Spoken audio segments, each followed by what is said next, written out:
buenos días amigas y amigos, es un gustazo reencontrarnos en Plan TV, en este programa que busca brindar información, recomendaciones técnicas, compartir experiencias de productores con todas y todos ustedes a lo largo y ancho del país a través de la señal de Campo Rural TV, el canal 1195, que se emite en todo el país a través de DirecTV, también a través de los canales de cable del interior, los canales locales y claro está, como siempre decimos, a través del canal de YouTube del Plan Agropecuario, donde sabemos que muchos de los productores ven el programa en horarios que son compatibles también y acordes con la labor predial. Les comentamos que hoy vamos a tener un programa riquísimo y sin más que agregar, vamos directamente a la palabra de los protagonistas. Vamos a compartir los avances de este programa. Visitamos el establecimiento Ñapinda y allí conversamos con Diego Echenique sobre las alternativas, las opciones que viene implementando en su establecimiento frente a esta sequía tan acentuada en la zona de Durazno, particularmente en las cercanías de Sarandí del Chi. Con el doctor Germán Álvarez vamos a estar charlando sobre los elementos sanitarios a tener en cuenta frente al déficit hídrico y déficit forrajero, haciendo hincapié en la intoxicación por nitratos y nitritos y ácido cianhídrico luego del consumo de sorgo forrajero. Con el doctor Rafael Carriquiris vamos a estar conversando sobre suplementación mineral frente a la sequía.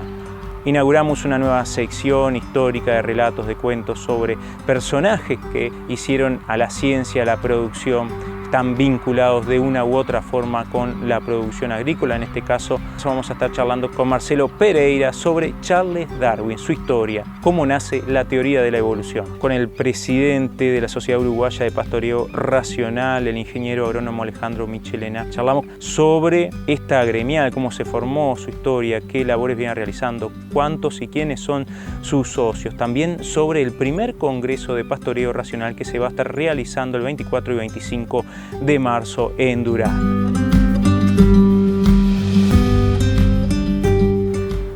Hace pocos días compartíamos una nota realizada en Ñapinda, departamento de Durazno, en el marco de una jornada del proyecto Gestión del Pasto. Hoy visitamos nuevamente el establecimiento de la familia Echenique, allí sobre la Ruta 14, conversamos con su titular en este caso para conocer cuáles son las alternativas, las opciones que está llevando a cabo, las medidas de manejo para justamente sobrellevar esta sequía que está muy acentuada en esa zona.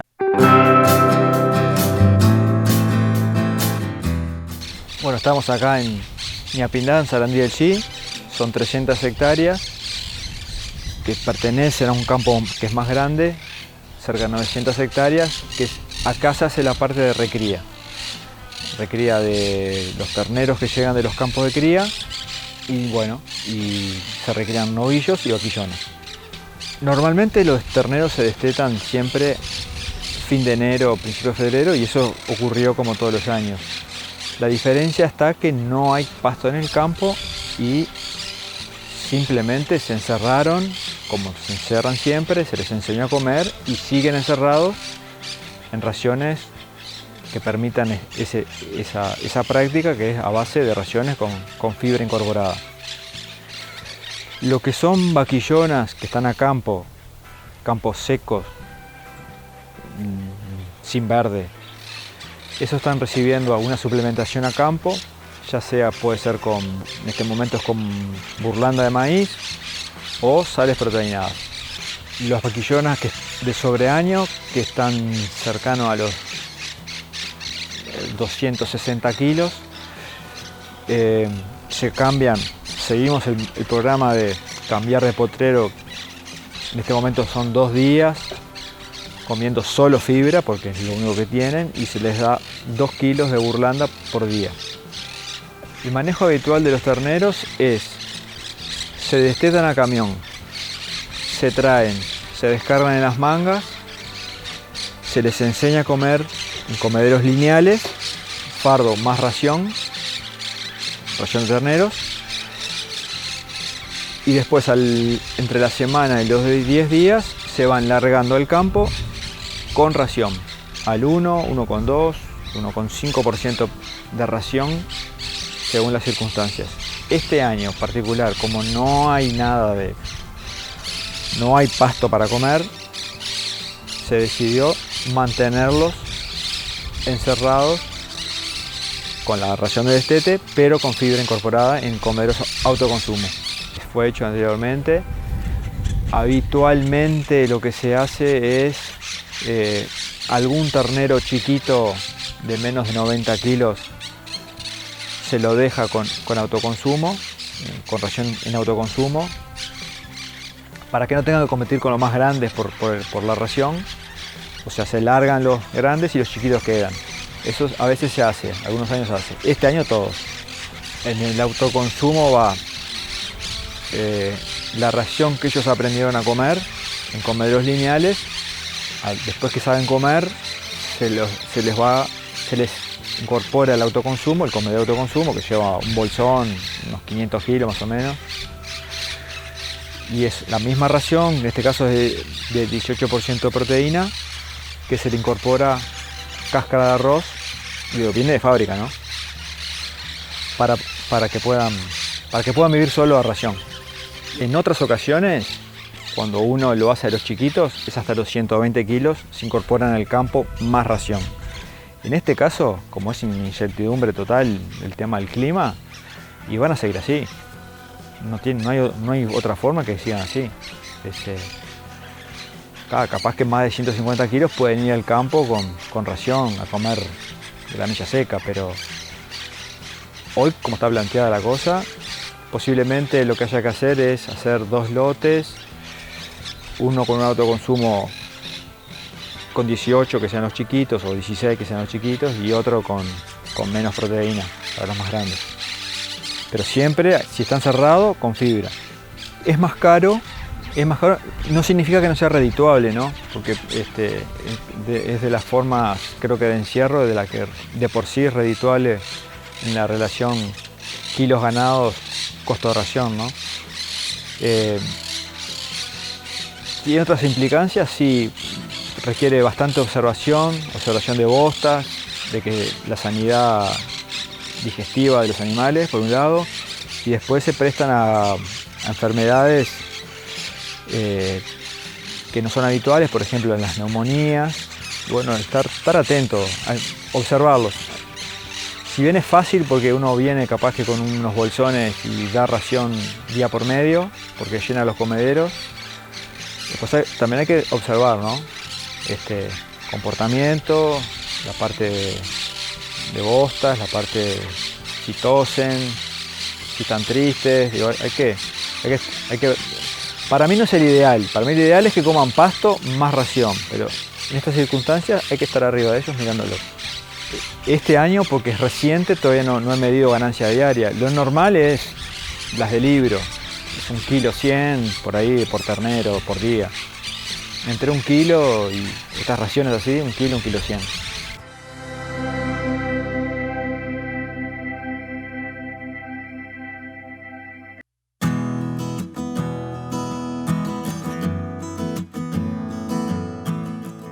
El Plan Agropecuario es una institución referente para la ganadería nacional que mediante actividades de extensión, capacitación no formal, generación de información y generación de herramientas para la toma de decisiones contribuye con el desarrollo sostenible e innovador del sector ganadero. Hoy es necesario adaptarse a los tiempos y leer el contexto, motivo por el cual el Plan Agropecuario definió su plan estratégico para los próximos 3 años con aportes de las gremiales que tienen representación en la Junta Directiva, de funcionarios, representantes del Poder Ejecutivo y los integrantes del órgano directriz de la institución. Esta guía organizativa enfatiza en el aumento de productividad como una meta alcanzable e ineludible, ya que debido a la demanda externa es necesario aumentar la producción. En este marco se definió como objetivo general del plan estratégico mejorar la productividad de los establecimientos ganaderos para mejorar la calidad de vida de quienes producen, beneficiando al sector, la sociedad y al país. 20 kilogramos por hectárea en 20 años. Es la idea fuerza que moverá este proceso y para su puesta en práctica se han definido 6 líneas estratégicas, cada una con metas cuantificables y tangibles, permitiendo su evaluación continua. Estas líneas estratégicas son: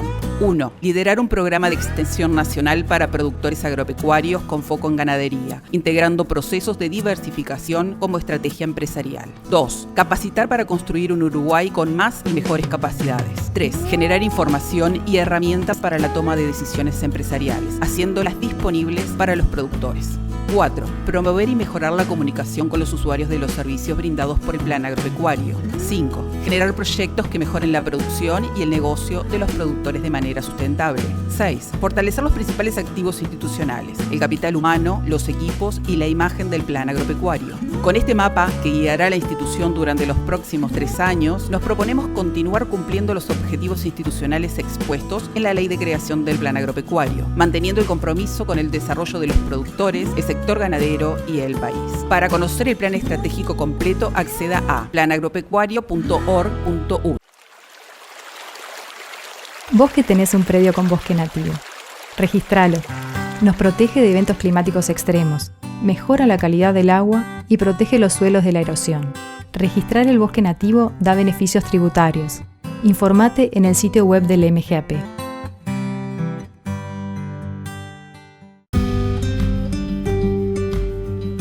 Sanidad animal, un tema muy importante frente a esta situación de sequía generalizada, por lo menos que se viene dando en gran parte del país, y sobre todo charlamos con el doctor Germán Álvarez, técnico del Plan Agropecuario en el departamento de Flores y el departamento de San José, quien se refiere a los elementos sanitarios a tener en cuenta frente a esta sequía, fundamentalmente enfocándose en la intoxicación por nitratos y nitritos y ácido cianhídrico que puede traer aparejado el mal consumo o el no tener cuidados cuando se pastorea el sorgo forrajero.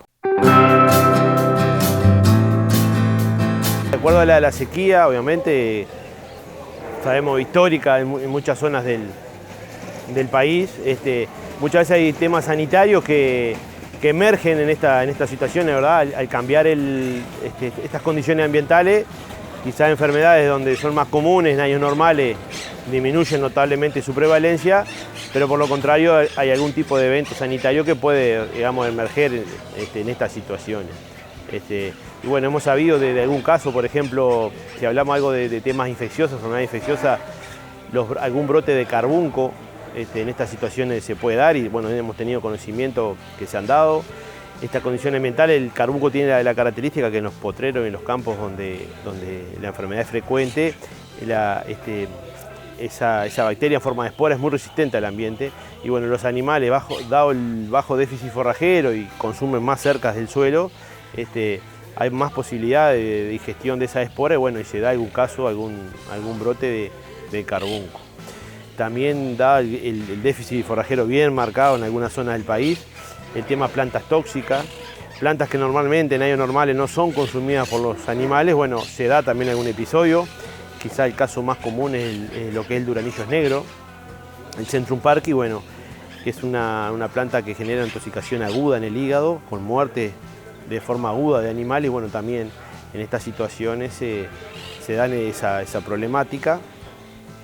Siguiendo con las tóxicas también, en las zonas donde se siembra el verdeo de verano, sobre todo el sorgo, sabemos que en alguna zona puntual ha habido ocurrencia, en otras no, pero ha habido alguna ocurrencia de lluvia. Bueno, eso ha generado una explosión, un rebrote importante de los sorgos, y ahí es bien importante tener en cuenta cómo podemos evitar lo que es la intoxicación por ácido cianhídrico de los sorgos. Dado, bueno, ese estrés de la planta, hay concentraciones altas de ese compuesto, y bueno, luego de una lluvia, sobre todo los primeros días, es peligroso el pastoreo, por lo tanto los recaudos a la hora de pastorear los mismos, que no entrar animales hambrientos. La altura de la planta es fundamental para eso, siempre se habla de una altura segura arriba de los 50-60 centímetros. Pastoreos más bajos de esa altura pueden ser peligrosos, y bueno, tener en cuenta ese tipo de cosas. También los sorgos pueden ser tóxicos desde el punto de vista de nitratos y nitritos, que también en alguna situación puntual, dado la escasez forrajera, luego de las precipitaciones, muchas veces los productores aplican urea para aumentar la producción rápida de forraje, ¿verdad? Porque lo que está faltando es fibra. Y bueno, también esos pastoreos, tener en cuenta que el sorgo, si bien intoxica por ácido cianhídrico, también puede intoxicar por nitratos y nitritos. Ahí la consulta con el profesional de confianza, ante la duda de pastorear un sorgo o no. Hay test que a nivel de campo nos pueden dar una idea orientativa, bueno, o incluso sacar muestras y enviar al laboratorio pero sobre todo medidas de manejo a la hora de pastorear esos materiales, no entrar, como te decía, con animales hambrientos, quizás los primeros pastoreos que sean de forma liviana y bueno, con pocos animales, bueno, monitorear la situación hasta que estemos seguros para pastorear esos materiales, sobre todo, como te decía, quizás si hablamos del tema de los sorgos, bueno, en los lugares donde se dio alguna precipitación sabemos que los sorgos rebrotan rápidamente. Este año obviamente el potencial de los mismos ha estado muy reducido y bueno, durante esos primeros días las consideraciones del caso para pastorear ese tipo de material. Bueno, la intoxicación por ácido cianhídrico, particularmente los sorgos, también es muy aguda. Los animales rápidamente que ingresan comienzan los síntomas. Lo que vemos básicamente los animales, bueno, es dificultad para oxigenarse, ¿verdad? Vemos los animales inquietos, con algún síntoma nervioso, alguna caída, bueno, en casos más extremos, ¿verdad? Convulsiones, incluso muerte. Pero básicamente lo que pasa a nivel metabólico es no hay una correcta oxigenación. En realidad, en el caso del cianuro hay una buena oxigenación, pero bueno, ese oxígeno no puede ser intercambiado en los tejidos. Entonces el animal tiene un cuadro claro de lo que es una insuficiencia respiratoria. Clínicamente, o sea, los síntomas que vemos es muy similar a lo que es nitrato y nitrito. Ahí precisamos a veces alguna prueba para identificar o bueno, a nivel clínico muchas veces, por ejemplo, la coloración de la sangre difiere de una intoxicación de la otra, pero clínicamente al ver son muy similares, una intoxicación por ácido cianhídrico, por nitrato y nitrito. Por lo tanto es bueno tener ahí la diferenciación para instaurar el tratamiento adecuado. Bueno, ahí lo ideal, en esos casos siempre decimos que quizás el antídoto en el establecimiento sería lo ideal porque dado la rapidez y la agudez del cuadro, muchas veces no da tiempo a llegar a actuar rápidamente. Existen antídotos para el caso de la intoxicación por ácido cianhídrico. Vienen soluciones que son, digamos, antídotos para ella. Hay primero una solución 1 que se llama, y una solución 2. Y bueno, para el caso de nitratos y nitrito, el antídoto que se utiliza es azul de metileno, al 1%. Bueno, son de los antídotos, bueno, que dado la importancia que puede tener los casos, es de bajo costo, ¿verdad?, ese producto, y por lo tanto sería una buena medida tenerlo en cuenta y tenerlo presente y tenerlo en el establecimiento a la hora de pastorear este tipo de materiales, como te decía, en estas condiciones particulares de este año.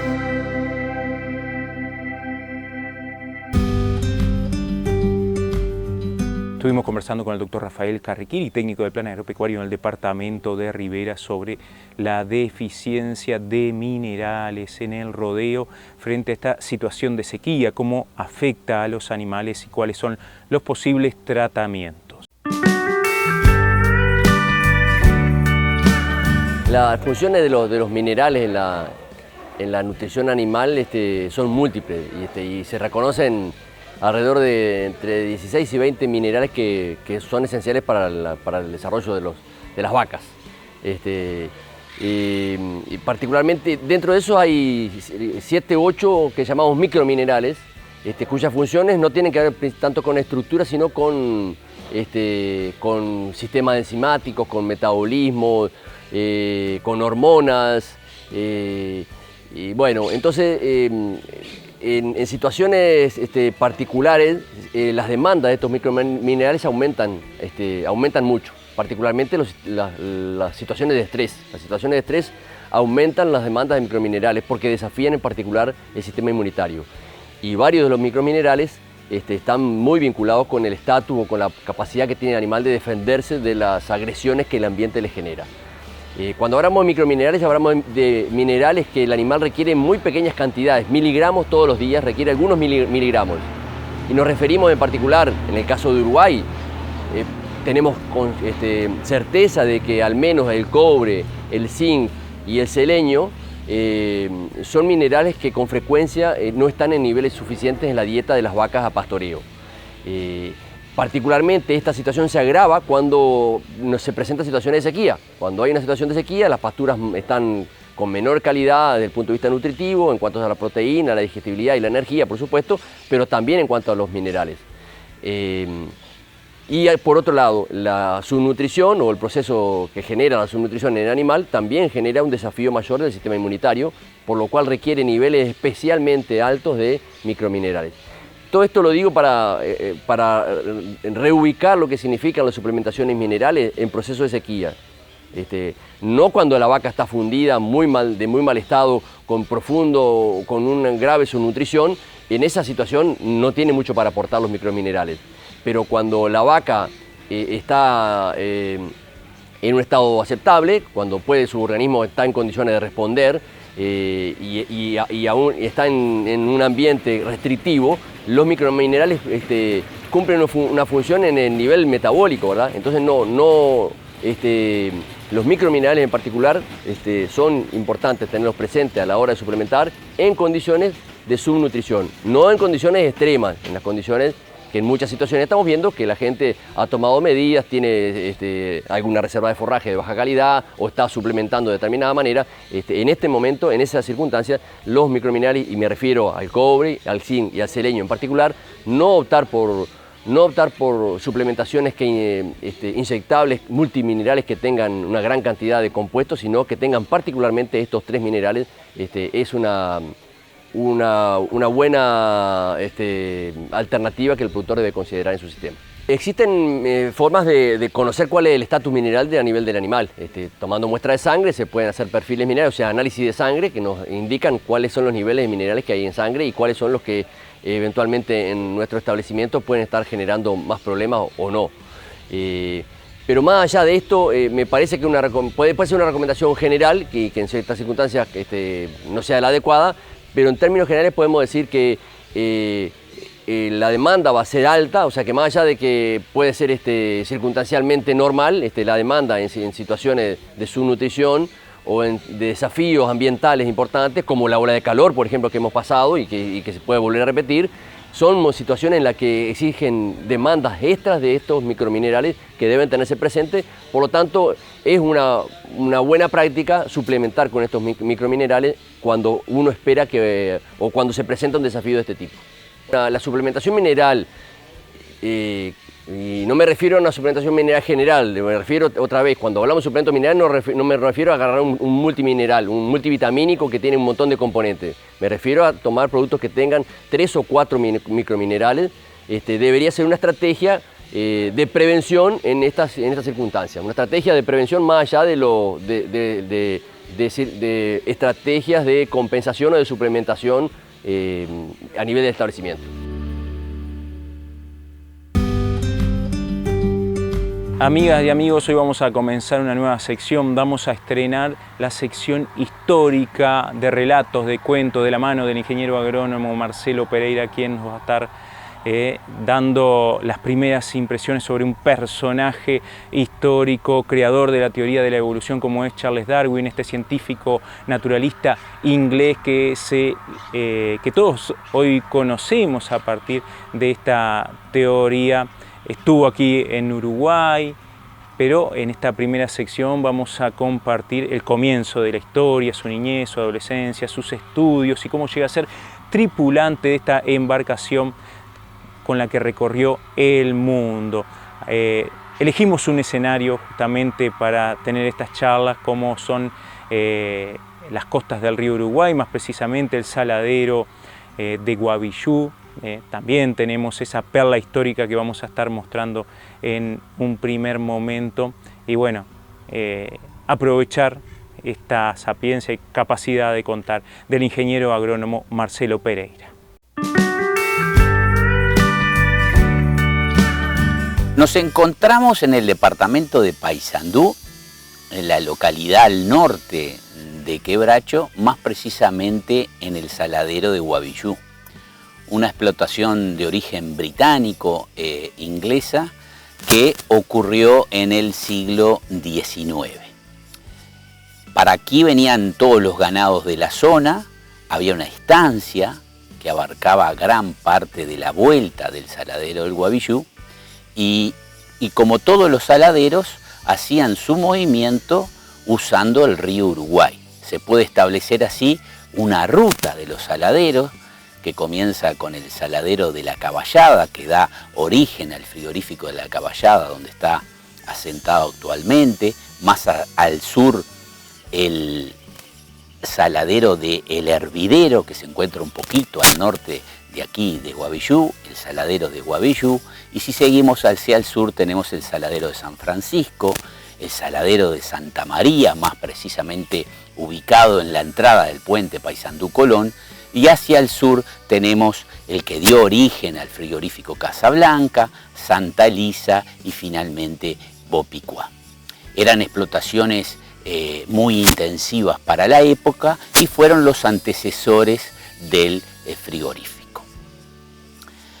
Nos convoca hoy, más precisamente en esta sesión que estamos inaugurando del programa del Plan Agropecuario, un personaje muy interesante, un personaje que desde mi infancia llamó la atención.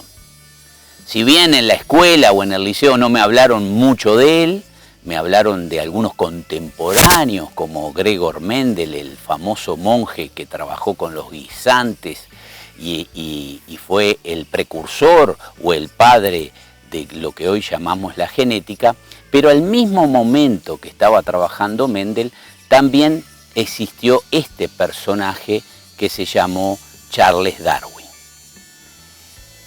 Va a abarcar varios programas todo lo que hizo Darwin.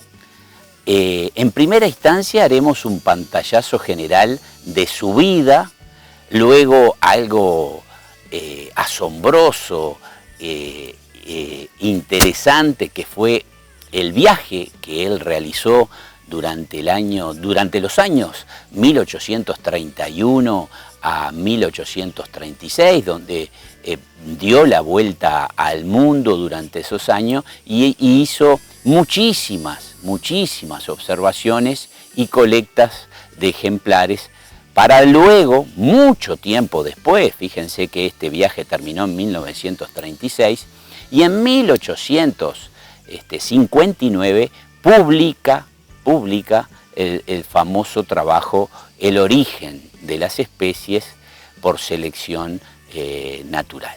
O sea que él llegó a Inglaterra y estuvo trabajando muchísimo en eso.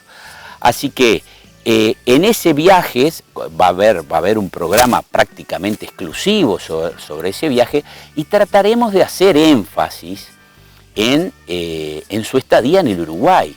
Cuando uno recorre el mundo, ve y uno recorriendo internet, ve que hay muchos libros sobre Darwin en Brasil, sobre Darwin en la Patagonia, sobre Darwin en Chile, sobre Darwin en el Perú, sobre Darwin en las Galápagos, en Nueva Zelanda, en Australia. Ahora, muy poco se habla de Darwin en Uruguay.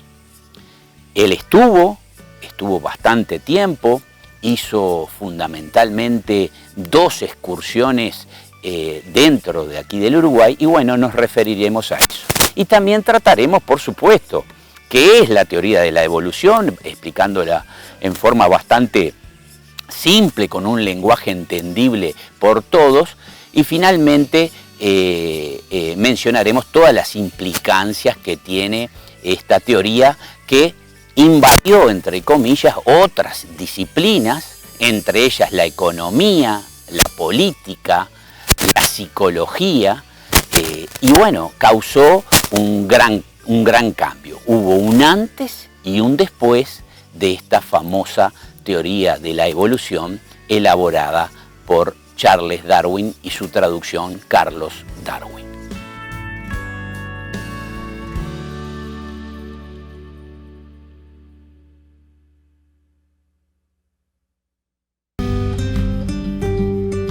Charles Darwin, personaje histórico, científico, naturalista, biólogo, padre de la teoría de la evolución. Parte desde Inglaterra, donde sus padres tenían una empresa muy importante.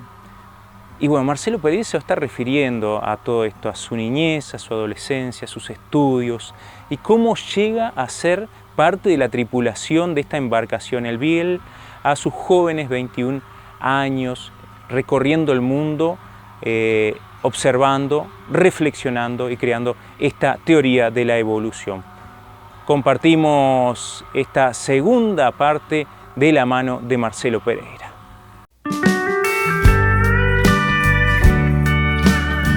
Charles Darwin nació en Inglaterra, era británico, nació el 12 de febrero de 1809, exactamente el mismo día que nació Abraham Lincoln, que fue presidente de los Estados Unidos, fue un abolicionista, es decir, él luchó contra el tema de la esclavitud, lo que hace algún elemento común con la familia de Darwin. Nació en un poblado al norte de Londres, unos 228 kilómetros al noroeste de Londres. Su padre era Robert Darwin, era un médico rural, una persona grande en el sentido que pesaba 150 kilos, y su mujer, la madre de Darwin, Susana Hedwood, una persona muy rica porque era hija de Josias Hedwood, que tenían una fábrica famosa de loza inglesa, la famosa loza de platos azules y blancos, que hasta ahora está funcionando esa empresa. Darwin, por supuesto, nació en una familia, nació en cuna de oro, con toda esta fortuna, y en realidad nunca tuvo necesidad de trabajar. Él nunca cobró un sueldo, salvo cuando publicó El origen de las especies, que publicó más de 1000 ejemplares en su primera edición y se agotaron en el primer día. Después hubieron muchísimas y muchísimas ediciones de ese ejemplar. Fue criado en la campiña inglesa, le gustaba cazar, tenía un particular aprecio por coleccionar cosas, monedas, insectos, y durante toda la vida coleccionó escarabajos. Estuvo una educación clásica cuando era joven, tuvo las desgracias que a los 8 años muere su madre. Él era el cuarto hijo de 6 hermanos, y una hermana en particular se encargó de su crianza y se encargó de su educación. Luego lo envían, cuando es más adulto, lo envían a estudiar medicina a la Universidad de Edimburgo, donde presencia varias operaciones, y a él no le gustaba el tema de la sangre, y el tema de presenciar las operaciones le causaba desagrado, y abandona ese tema de la medicina, lo cual luego y posteriormente en su autobiografía, se arrepiente de no saber abrir los animales y sobre todo embalsamarlos, lo cual le hubiera sido de gran ayuda para el envío de sus ejemplares desde acá, de Sudamérica, de todas partes del mundo, a Inglaterra. El padre, que se dio cuenta enseguida que él no quería estudiar medicina, decide que él tiene que estudiar para ser cura, para ser un clérigo, lo manda a la Universidad de Cambridge, porque en aquel entonces los clérigos tenían que estudiar latín, griego y formarse en la universidad. Lo mandan a la universidad y se dedica al jolgorio y a andar con sus amigos y a cazar animales. Era una de sus gustos personales, la colecta y la caza, sobre todo de aves. Bueno, el padre otra vez se da cuenta que el estudio no es lo fuerte de él, lo manda a otro colegio, el Colegio de Cristo se llamaba, y donde estudia materias clásicas. Y ahí se contacta con dos que van a ser sus mentores a lo largo de la vida, Henslow y Sedgwick. Uno, el primero, también un clérigo, un cura, formado como en aquella época, eran formados en muchas disciplinas, pero era fundamentalmente un botánico. Y Sedgwick, el cual Henlow se lo presenta a Sedgwick para que Darwin haga una gira de campo, era fundamentalmente un geólogo. Él mantendrá la amistad durante toda su vida con estos dos mentores, a pesar que los dos fueron reticentes a la teoría que él elaboró.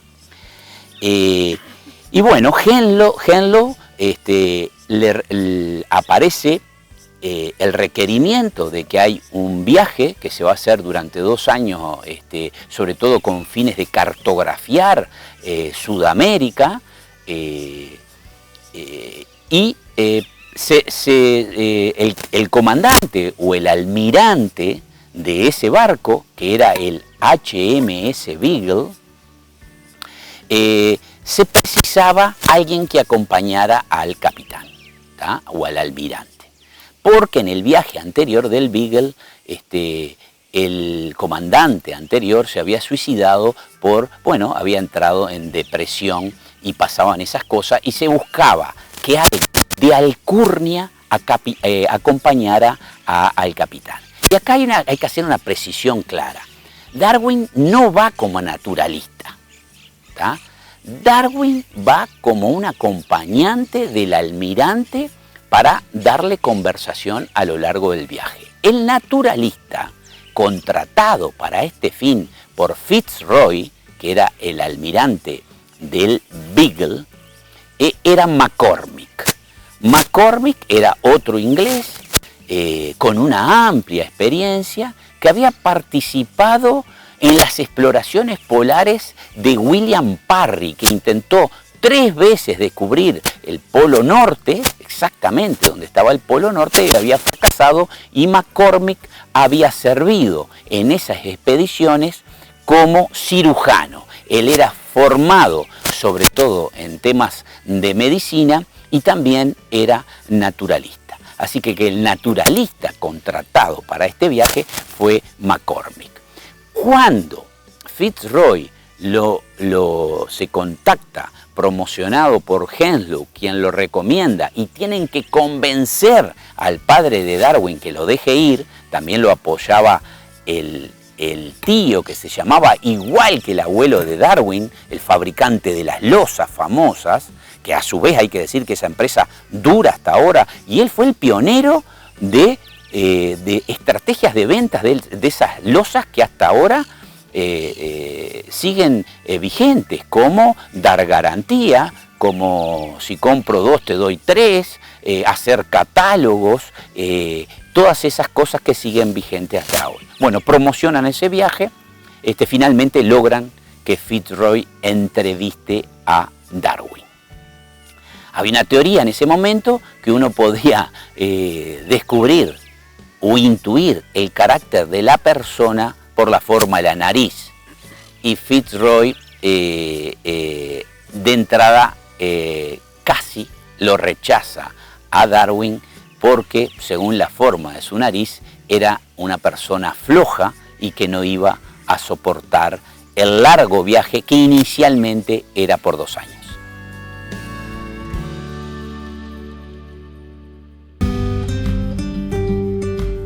Esta recorrida por distintas experiencias de gremiales, ya sea a nivel local, pero también por temas que aúna el trabajo de los productores, charlamos con el presidente de la Sociedad Uruguaya de Pastoreo Racional, de SUPRA, el ingeniero agrónomo Alejandro Michelena, que nos cuenta cuál ha sido su historia, cómo se funda esta organización, cómo viene trabajando, cuántos productores nuclea. Esto se refiere el presidente de SUPRA.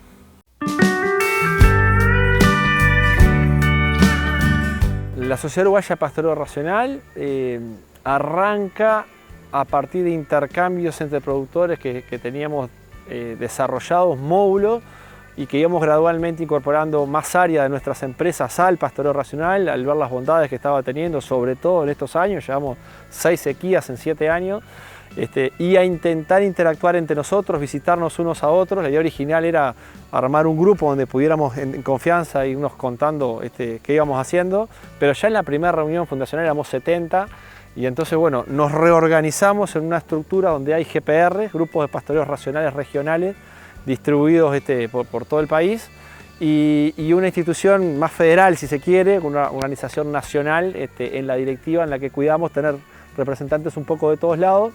Y nacemos en plena pandemia, o sea, en realidad se cortan un poco las visitas, ni bien arrancamos medio a formalizarnos, las visitas que hacíamos a los predios, y empezamos a funcionar mucho por Zoom y a distancia, que por suerte también las características de los delegados que están componiendo la directiva tienen mucho que ver con el vínculo con la tecnología y con poder utilizar todos estos mecanismos que a distancia nos permiten ir avanzando, las filmaciones y bueno, y los registros que podemos compartir media distancia. Eso motivó que también el perfil de los delegados de cada una de las explotaciones fuera particular. Hay muchos jóvenes, hay muchas mujeres integrando las diferentes comisiones y la directiva misma.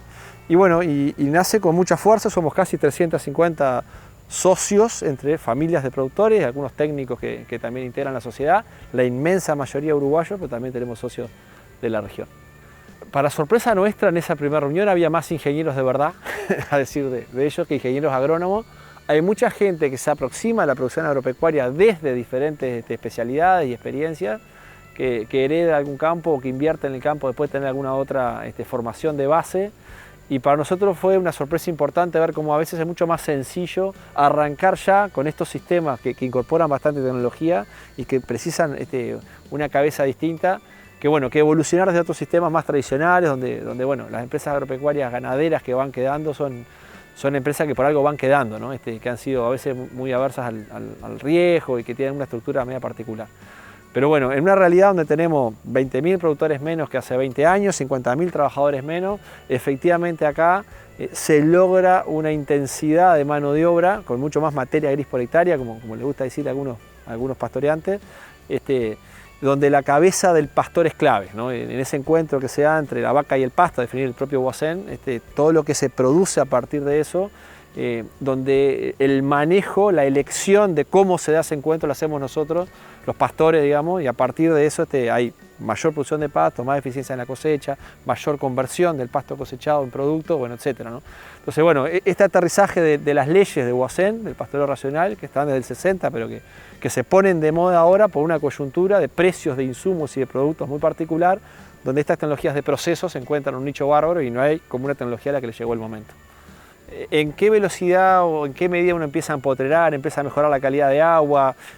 Si va de a poco, si se hace de golpe, si el proyecto es más cuadriculado, se parte de la estructura de alambres que uno ya tenga. El camino en realidad no importa mucho, importa el norte, importa el rumbo que se va tomando. Savory y el manejo regenerativo lee a Huacén para empezar a regenerar en la zona, digamos, donde él estaba en el cuidado de esas reservas africanas.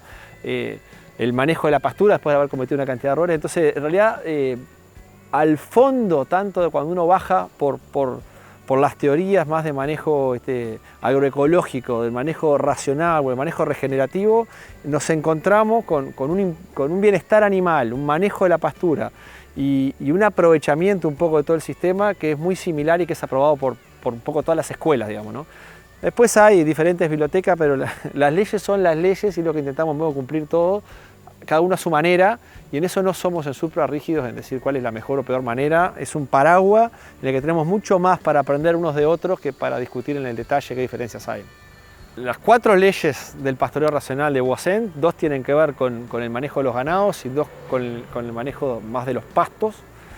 Las 2 primeras, que tienen que ver con la ley del reposo, entre el pastoreo, que es ese encuentro entre la vaca y el pasto, entre un pastoreo y otro, se tiene que dar un periodo de tiempo suficiente para que la pastura, que tiene crecimiento sigmoideo, pueda desarrollar el punto óptimo de reposo después de la llamarada de crecimiento, ¿no? Ese punto en el que se consume la pastura de vuelta tiene mucho que ver con cómo viene de lluvias, qué tipo de especies forrajeras tenga, pero básicamente hay un punto donde se empiezan a producir hojas y se mueren otras, y ese es el punto óptimo de pastoreo, y el remanente, que es hasta dónde esa curva sigmoidea hay que comer para que el rebrote se dé rápido y vigorosamente, es clave también, digamos, que es desde qué altura hasta qué altura, ¿no? Ha sido, por ejemplo, muy desarrollado por INI ahora en el manejo de canutillo, bueno, etc. En general, con cada especie dominante tenemos un manejo óptimo y a su vez, de acuerdo al manejo, uno va potenciando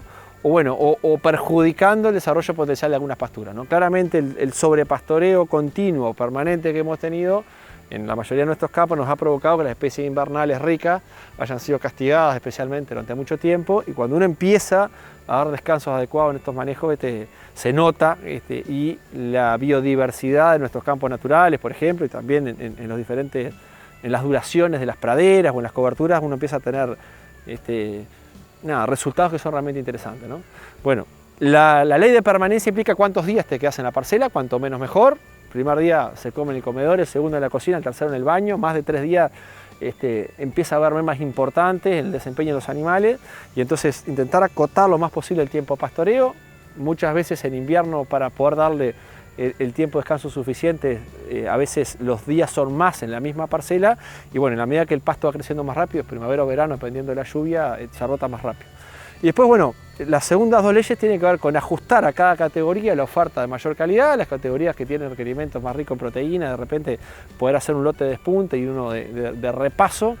Y la cuarta ley básicamente es que para el buen bienestar animal, efectivamente intentar no pasarse nunca de la rotación diaria, aproximarse lo más posible a la rotación diaria, y en algunos casos, como en los pastores de alta densidad, varios cambios en el día que permiten aprovechamiento mejor de la pastura y del desempeño animal, ¿no? El próximo 24 y 25 de marzo, en el predio de la Sociedad Rural de Durazno, vamos a organizar nuestro primer Congreso Nacional de Pastoreo Racional. SUPRA, la Sociedad Uruguaya de Pastoreo Racional, a pedido un poco de los socios, nos estamos regalando esta instancia de poder encontrarnos con nosotros, que somos una institución que va a cumplir 4 años, nacida en pandemia, y en realidad este contacto directo entre productores y con técnicos que también integran la sociedad es clave, y no lo hemos podido tener hasta ahora, más allá de las charlas y los eventos que hemos podido promocionar en el Prado, bueno, que siempre son masivos, y nos quedamos con ganas de más rato y de más gente, de más tiempo entre nosotros. Para este congreso vamos a tener visitas del exterior de primer nivel. Juan Pablo Alves nos va a poder visitar desde Estados Unidos, y va a ser un placer poder tener en el mano a mano. Piñeiro Machado hijo, Humberto Osorio, bueno, argentinos, paraguayos, la verdad sumamos al elenco local de primera línea, que por suerte las instituciones y las empresas nos han acompañado mucho y desde ya lo agradecemos. Vamos a poder, más allá de las presentaciones que están pensadas para recorrer todo el impacto que tiene el pastoreo racional en los números de las empresas agropecuarias, distintos tamaños, chicos, medianos y grandes, a campo natural, coberturas, praderas, verdeos, hasta los diferentes rubros, vacas, ovejas, y el impacto ambiental y social, que son las otras 2 componentes de los servicios agroecosistémicos que estos sistemas tienen, por los que los mercados analizados de las empresas frigoríficas, desde la estructura del INAC, el INIA, el plan, toda la institucionalidad del sector agropecuario que tan pujante ha sido durante toda esta pandemia, y que ahora en esta seca precisa de estas herramientas especiales para de vuelta volver a cinchar de la economía y seguir tractoreando, ¿no? Así que los esperamos 24 y 25 de marzo en el predio de la Sociedad Rural de Durazno. Se conectan con nosotros y se registran, ya vamos más de la mitad de los cupos llenos, en la página www.supra.org.uy, y bueno, los esperamos.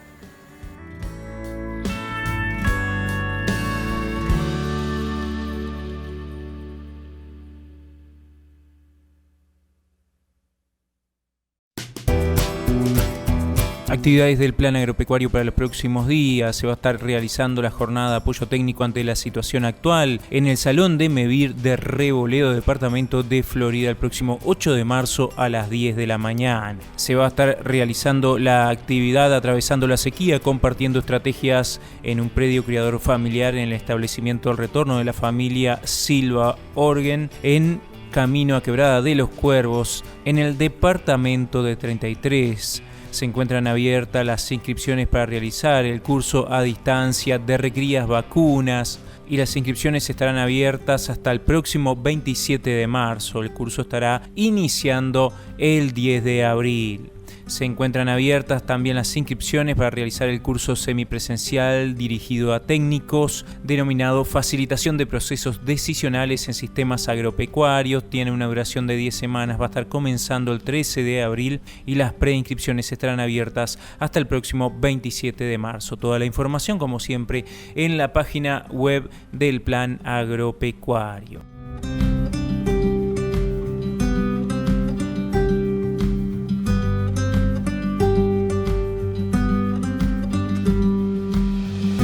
Ha sido un gustazo haber compartido este programa de Plan Agropecuario TV, llegando a todo el país. Antes de despedirnos, queremos enviarles un saludo a la familia Silva allá en Chapicuí, donde estuvimos haciendo unas notas sobre pastoreo racional en el establecimiento de la Amanecer. Así que el saludo queda hecho para esa familia que tiene su predio en el departamento de Paysandú. Nosotros nos reencontramos como todas las semanas aquí en Campo Rural TV, acá en el canal de YouTube del Plan Agropecuario, para seguir compartiendo experiencias, recomendaciones técnicas e información que conciernen a la ganadería y a todos sus actores.